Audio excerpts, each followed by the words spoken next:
Ey, Ye, aka. ye, onaginam, salomatmisiz? Yaxshi keldingmi, bola? Hozir o'zim oyoqlaringizni yatillab qo'yaman. Voy, bagacha topdi. Ana bo'ldi.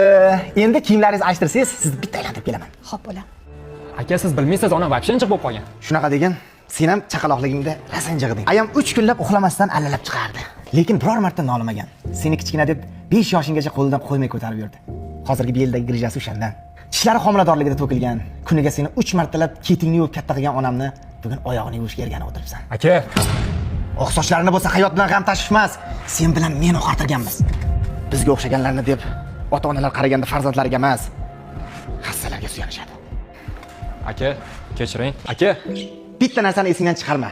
Onalar o'tgandan keyin qabrga toshmas, tirik payti ko'ksiga bosh qo'yish kerak ukam. Onagina 1000 yil xizmatingizni qilsam ham, men uchun bedor o'tkazgan bir kechangizni haqqini ado qila olmayman deganlar bitta like bosib qo'yamiz. Onaginam senday yaqin